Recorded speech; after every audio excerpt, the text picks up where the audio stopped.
Hey everyone, welcome back to another mini blog. আর আজকে ব্লগে আমি তোমাদের সাথে শেয়ার করব কিভাবে খুব সহজ পদ্ধতিতে বাড়িতেই বানিয়ে নিতে পারবে পিৎজা। আর এই পিৎজাটা খেতে হবে ভীষণ পরিমাণে টেস্টি। তো এই পিৎজাটা বানানোর জন্য প্রথমেই আমি নিয়ে নিয়েছিলাম 500 গ্রাম ময়দা। আর ময়দার সাথে প্রথমেই আমি অ্যাড করে নিয়েছিলাম পরিমাণ মতো বেকিং সোডা। আর এরপর আমি অ্যাড করেছিলাম পরিমাণ মতো চিনি।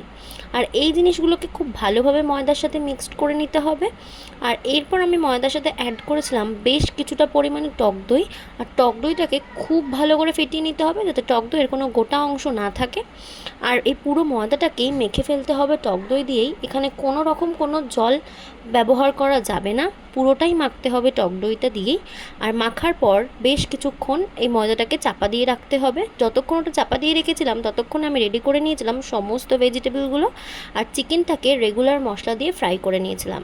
এরপর ঢাকনা খুলে ময়দাটাকে আরেকটু ভালোভাবে মেখে নিতে হবে। আর তারপর ওটাকে আমি পিৎজার আকারে শেপ দিয়ে নিয়েছিলাম। আর তারপর একটা চামচের সাহায্যে বেশ কিছু ছিদ্র তৈরি করে দিয়েছিলাম। আর এরপর ওই পিৎজার ডোর ওপর অ্যাড করে নিয়েছিলাম চিলি সস আর টমেটো সস। আর তারপর আমি পুরো পিৎজাটাকে সাজিয়ে দিয়েছিলাম ওই ভেজিটেবলগুলো দিয়ে, আর ফ্রাইড চিকেন আর ফ্রাইড পনির দিয়ে। আর এর ওপর থেকে আমি দিয়ে নিয়েছিলাম বেশ কিছুটা পরিমাণে চিজ, একটু বেশি পরিমাণে চিজ দিয়েছিলাম যাতে জিনিসটা চিজি চিজি খেতে হয়। আর তারপর বসিয়ে নিয়েছিলাম ওভেনে আমি কড়া একটা মিডিয়াম সাইজের, আর তার উপর দিয়ে নিয়েছিলাম একটা স্ট্যান্ড।